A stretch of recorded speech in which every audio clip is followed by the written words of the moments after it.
Have you ever wondered how one of the world's largest empires crumbled in just a matter of months, paving the way for the first ever communist state? It's a story of war, hunger, and a burning desire for change. This is the story of the 1917 Russian Revolution. To really understand what happened in 1917, we need to rewind a bit. At the start of the 20th century, the Russian Empire was a giant with feet of clay. It was ruled by an autocrat, Tsar Nicholas II of the Romanov dynasty, who believed he was chosen by God to rule. While Western Europe was modernizing, Russia was lagging far behind. The vast majority of its population were impoverished peasants, living in near-medieval conditions. Industrial workers in the cities faced grueling hours, low pay, and dangerous workplaces. There was widespread discontent, and revolutionary ideas, particularly Marxism, were gaining traction among intellectuals and workers.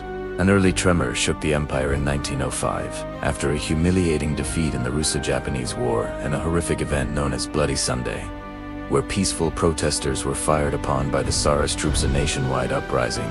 To quell the chaos, Tsar Nicholas II reluctantly agreed to some reforms, including the creation of a parliament, the Duma. But in reality, he retained absolute power, and the Duma was largely a powerless talking shop. The fundamental problems of poverty and political oppression were never truly addressed. The seeds of a much larger revolution were sown. Then came the final, devastating blow. World War I. Russia entered the war in 1914 with patriotic fervor, but this quickly evaporated.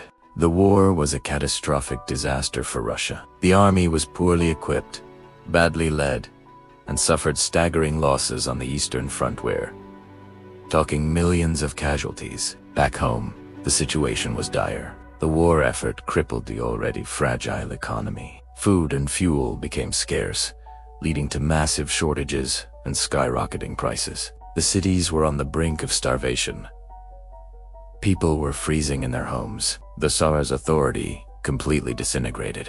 He had taken personal command of the army in 1915, which was a terrible mistake. It meant he was now personally blamed for every military defeat. While he was away at the front, he left the capital in the hands of his German-born wife, Tsarina Alexandra, who was deeply unpopular and heavily influenced by the mystic Grigory Rasputin. The court was rife with scandal and perceived corruption, further eroding any remaining respect for the monarchy. By the winter of 1916 and 1917, Russia was a powder keg, and all it needed was a spark. That spark came in February 1917.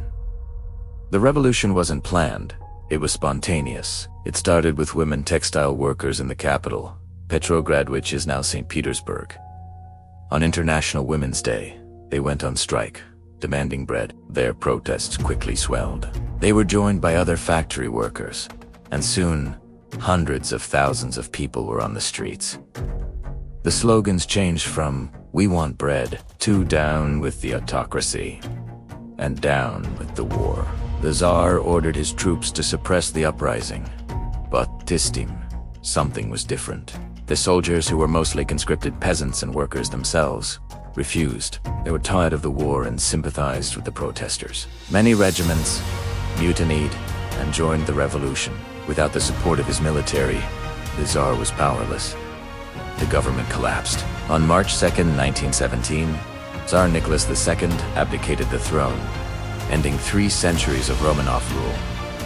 The February Revolution was over. It had been remarkably swift and relatively bloodless. In the wake of the Tsar's abdication, a dual power structure emerged. On one side, you had the provisional government. This was formed by liberal members of the Duma.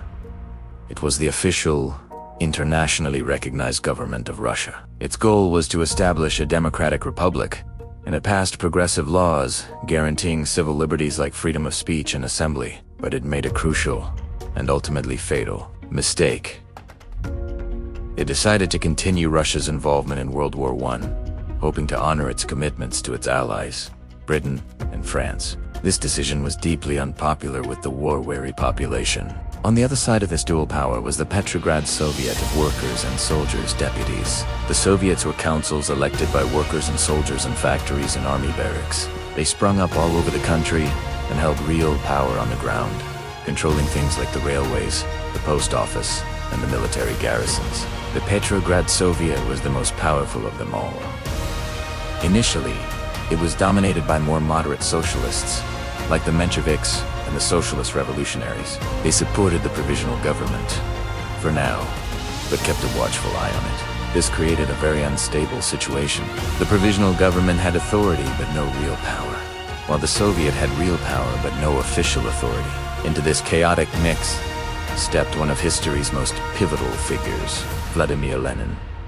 Lenin was the leader of the radical Bolshevik Party, a faction of the Marxist movement. He had been in exile in Switzerland for years. When the February Revolution broke out, the Germans, in a cunning move, saw an opportunity.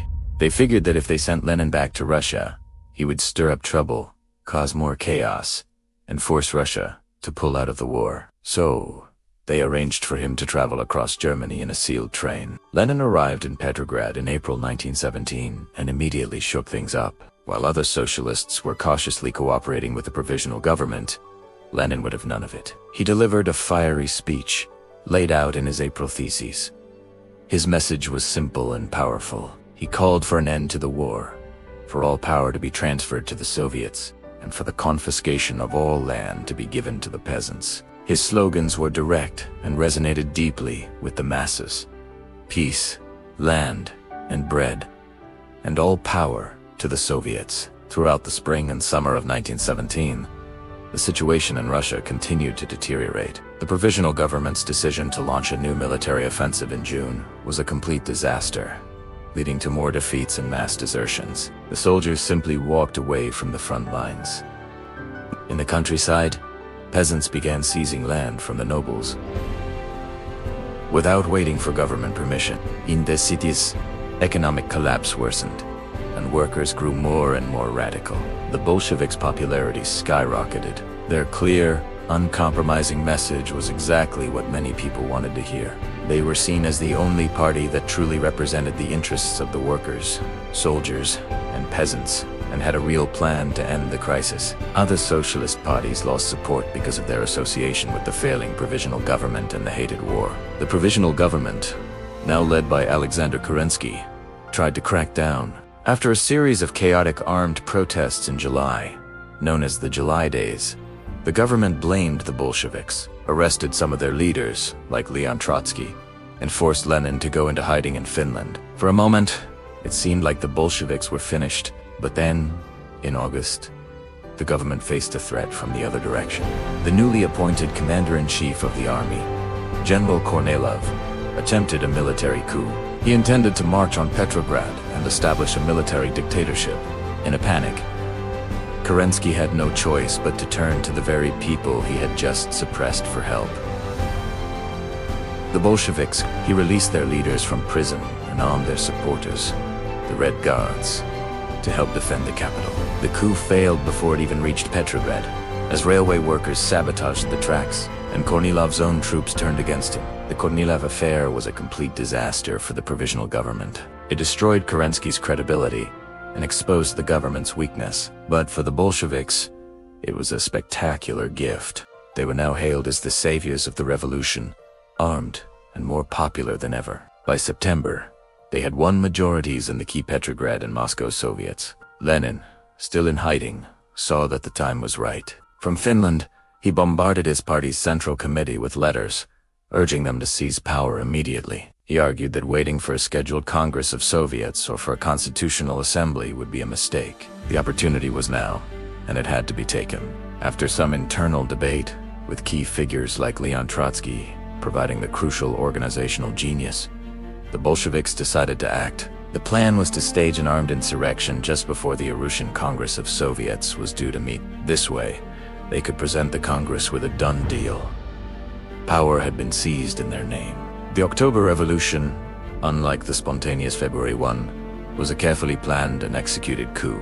On the night of October 24th and into the 25th, Bolshevik Red Guards and loyal soldiers moved swiftly and with little opposition. They took control of key points in Petrograd. The railway stations, the post office, telegraph offices, bridges, and the state bank. The provisional government was completely helpless. Its members were holed up in the Winter Palace, protected by a small, unmotivated contingent of cadets and a women's battalion. The climactic storming of the Winter Palace, often depicted in epic films, was in reality a much smaller affair. After a blank shot was fired from the cruiser Aurora as a signal, the palace was taken with minimal bloodshed. The members of the provisional government were arrested. Kerensky himself had already fled the city in disguise. The next day, Lenin emerged from hiding and announced to the Congress of Soviets that power had been transferred to them. The Bolsheviks immediately passed their first decrees. The Decree on Peace, calling for an immediate end to the war, and the Decree on Land, abolishing private land ownership and handing it over to the peasants. These moves were immensely popular and consolidated their grip on power. The October Revolution was complete. The seizure of power was just the beginning.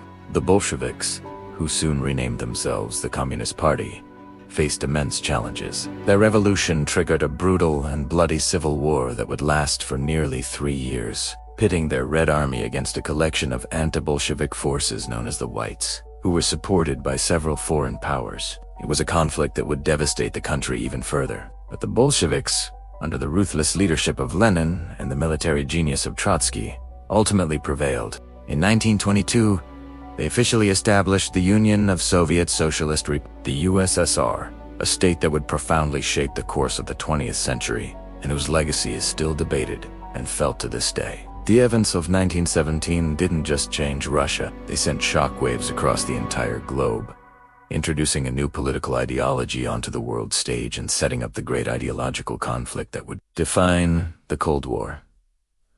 Thank you so much for watching. If you found this journey through one of history's most dramatic years interesting, please hit that like button and subscribe for more deep dives into the events that shaped our world. Let us know in the comments what other historical topics you'd like to see covered. See you next time.